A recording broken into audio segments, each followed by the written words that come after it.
Di jantung Mesir kuno, di mana Sungai Nil mengalir dengan anggun, hiduplah seorang wanita yang selamanya dikenang sebagai salah satu tokoh paling menawan dan penuh teka-teki dalam sejarah, Cleopatra. Kisahnya adalah kisah cinta, kekuatan, dan takdir yang dijalin ke dalam permadani dunia kuno. Cleopatra lahir pada tahun 69 sebelum Masehi dalam dinasti Ptolemes yang termasyhur, garis keturunan penguasa Yunani yang telah memerintah Mesir selama beberapa generasi. Sejak usia muda, Cleopatra menunjukkan pikiran cemerlang dan rasa ingin tahu yang mendalam tentang dunia. Dia fasih dalam berbagai bahasa, termasuk Yunani, Mesir, dan Latin, dan kecerdasannya hanya dapat ditandingi oleh pesonanya. Sebagai anggota dinasti Ptolemes, Cleopatra menghadapi pergolakan politik. Mesir terus-menerus berada di bawah ancaman perluasan Republik Romawi. Ayahnya, Ptolemy ke-12, adalah seorang penguasa yang lemah dan tidak efektif, yang membuat keluarga Cleopatra rentan terhadap konspirasi dan perebutan kekuasaan di dalam kerajaan.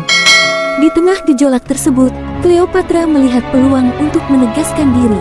Pada usia 18 tahun, Cleopatra naik tahta bersama adik laki-lakinya, Ptolemes 13. Namun, kakak laki-lakinya hanyalah pion di tangan para penasihat korup. Karisma dan kecerdasan Cleopatra adalah aset terbesarnya, dan dia menggunakannya untuk mendapatkan dukungan dari rakyat Mesir dan mempertahankan otoritasnya. Jalan Cleopatra menuju kejayaan terjadi secara tak terduga ketika Julius Caesar, jenderal Romawi yang berkuasa, tiba di Mesir selama kampanyenya melawan Pompei. Cleopatra tahu bahwa bersekutu dengan Kaisar dapat mengamankan posisinya dan masa depan Mesir. Legenda mengatakan bahwa dia menyelundupkan dirinya ke hadapan Kaisar dalam keadaan terbungkus karpet, membuat pintu masuk yang dramatis dan mengesankan.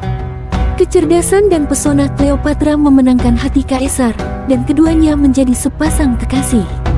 Bersama-sama, mereka mengalahkan saudara laki-lakinya Ptolemy ke-13 dalam perang saudara, dan Cleopatra sekali lagi menjadi ratu Mesir yang tak terbantahkan.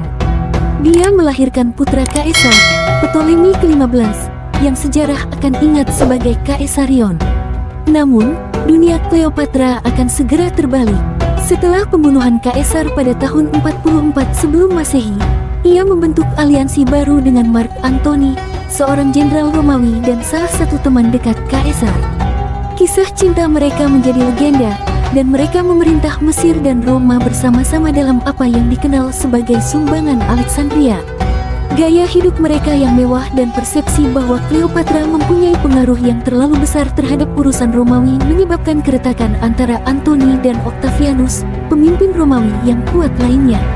Pertempuran Actium yang terkenal pada tahun 31 sebelum Masehi menentukan nasib mereka. Pasukan Antony dan Cleopatra dikalahkan, dan mereka melarikan diri ke Mesir. Pada tahun 30 sebelum Masehi, menghadapi penangkapan dan penghinaan oleh Octavianus, Cleopatra dan Antony memilih untuk mengakhiri hidup mereka bersama. Cleopatra terkenal melakukan bunuh diri dengan membiarkan dirinya digigit seekor asap ular berbisa. Antony mengikutinya, dan kematian mereka menandai berakhirnya sebuah era.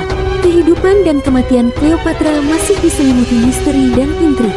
Warisannya hidup sebagai simbol pemberdayaan, kecerdasan, dan ketahanan perempuan.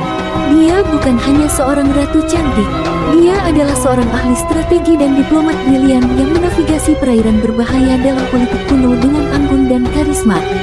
Hingga hari ini, kisah Cleopatra terus memikat imajinasi, sebuah bukti kekuatan abadi dari daya tarik misteriusnya, dan namanya tetap identik dengan keindahan dan daya tarik abadi, melampaui pasir waktu.